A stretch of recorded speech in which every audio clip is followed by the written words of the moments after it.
Hi guys, I'm Ethan Hatfight. I'm the founder of CustomerDiscovery.co and Lean Discovery Group, and this is the first vlog. We want to call it Startup Stories, I believe. We'll play around with the name, but all we're trying to do right now is just document the journey. We're not going to be creating too much, we're just documenting the daily life because many of you are going through the same thing. So I've been through a lot of the trials and tribulations, and right now we just want to kind of show you what we're doing, what we have done, and what we try to do.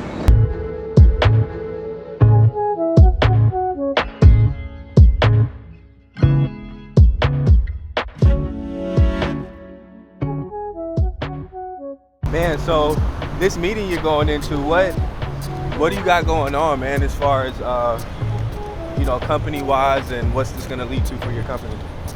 Right now, I've been meeting with a corporate securities lawyer, and he's going to be talking to us about fundraising. He's going to be talking about what investors to get in touch with, because on the East Coast, there's not that many, but he knows them all, which is why I went with this lawyer. As you fundraise, you give up a certain percentage of your company, right? It's called dilution. So I can go from owning 100% of my business, which is basically 100% of a small pie, right? Because right now valuation is based on revenue and then tech stack and workforce, things like that. But then, as you know, once you fundraise, the pie is much bigger. You may own less of it, maybe I'll own 70%, but now my company, like the people that work there, can own 10% of a much bigger pie. So it's better for everybody. Yeah, I own less, but at the end of the day, the pie's worth more and more people benefit from it. So just looking and kind of visualizing what that's gonna look like. Man, so how is this like an area that you had experience in, or are you learning a lot? Hell no, or no. Like, I had to study it because, like, honestly, no one teaches that. Like, even if you read books about it, you really don't know. But I'd say, like, where do you go to learn about how to raise funds for a startup? Man, that's a good question. I mean, you can Google as much as you want. You can go into them Harvard books. Yeah. $50, $100 books. You can go on Crunchbase, yeah. Unless you really go to like an Ivy League school, like the information isn't like well presented to you. I didn't learn that in school. I was a kinesiology major, bro. I didn't know a damn thing, So I just did what you said. Scoured the internet, learned as much as I could, and then started to break down like an investment roadmap and just seeing how equity changes. And then hiring a good CFO who like plans it all out as well. Because then you have to talk about a cap table, right? Because a cap table is like who owns what, and what is it going to look like when you take on investment, because everyone earns, how do you say it? Whenever you take on investment, someone else owns a certain equity or gets added to the cap table, everybody gets diluted. So I can go from owning 70% to like 60% if we give an extra 10% to people. So it's a lot. It's a lot of confusing details. Quiet day in Norfolk. Love it. I'm not gonna lie, man. I'm seeing new parts of Norfolk that I wasn't used to until we got the space out here with the startup studios. I'm really being able to explore the area, see different sides of Norfolk that I didn't even know was here. Yeah, they talk about, was it like the Tri-City area? Newport News, Hampton, Norfolk, Virginia Beach. I don't know if they consider that the same thing. But like out of all three, I'd really never been to Norfolk. But it's nice, man. They're trying to build it up. They're trying to make it like the next startup hub, startup city.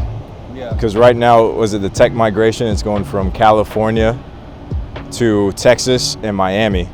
So they're trying to say, where's that next spot? Yeah. Might be here. But at the same time, you gotta like prepare everybody for it. Like people aren't prepared for all that right now, and not everyone may be open to that. So how do you start to prepare them for what that's gonna look like? Like how is the city gonna look like in 10 years? And how can you, whether it's buying a home that's gonna appreciate in value or like helping them prepare for like the influx of tech jobs, like software development jobs, UX design. A lot of people don't even know what that is here. So how do we start teaching them? I don't want to be too biased towards like technology, but like growing up, I didn't really know about computer science. I actually did like a coding boot camp because my mom put me into it when I was a kid, but I still had no idea what it was. But if technology was cool, what would that look like? Yeah. What would it look like if like people grew up just like sports, just like music, because we were all into that growing up, but like what if part of that was like technology? Like that's the next way to become a billionaire, And that's the same incentive that music provides when you see pop stars and when you see, people that go to, we're like the highest generating area for Division I athletes. And I think pro athletes too, but I know for Division I athletes. And what if it was like the same thing for technology CEOs, you know what I'm saying? Like how crazy would that, how would that change the landscape of like what people see when they wake up in the morning? And how would that then change their mindset, right? Because they would see more opportunity. It leads to a higher quality of life. I genuinely believe it. One thing I noticed is like, you know, Silicon Valley did their run with the tech, and now 20, 30 years later, that culture is kind of popping up out here. So it's like, you know, it came to us even as people who were more focused on arts and sports growing up. It's like they gave it to us after it already had its run, you know, but we still have to make do with this new understanding of technology and startup structures for companies and how to build companies. Like, all of this information is very new to us, but the game has changed so much. I think it's going to take a while for our area to reflect like what that tech CEO looks like. I think it might also look a little different than your Silicon Valleys, because one question I posed was like, what if our next tech giant is a musician that starts a streaming service for other artists, right? Mm-hmm. It's like he's not that typical Facebook or Snapchat persona. It's going to be it's going to look a lot different. That looks totally different than every other area. So we just have to be open to those type of companies. That's right. To cultivate that talent. That's what they said. Like, the next generation of entrepreneurs and whatnot are not going to be like Mark Zuckerberg or, you know, Brian or Travis with Airbnb or Uber. It's going to look a lot different, and people aren't quite ready for that yet. But with the influx of, like, you know, if you bring everybody up together, it gets people prepared for the next wave, you know, because you start to see it more frequently. It's exciting stuff. It's not easy, but I think this is one of the core steps into doing it. Like, now people walk by the office and they're like, whoa, what is this? Yeah. You know, I've never seen this before. Oh, yeah. You know, what is this? Technology started? Like, what? People, you know, it's so weird. Like, I used to be a personal trainer, right? So, you know, everybody asks, like, what do you do? Well, as a personal trainer, they're like, oh, okay, that's cool. And now sometimes I just say I'm like a product manager at a startup, because I don't even want to say like, oh, I own a tech startup.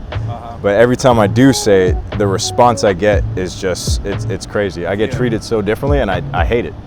But if more people were used to that, they were exposed to that, they'll just be like, oh, that's cool, what do you do? You know? Instead of being like, whoa, you're one of those guys, you know? Like, what? You know, no, just like, it's nothing out of the ordinary. And between you and I think starting a startup, especially during COVID, was a lot easier than getting a job. Because trust me, I tried both.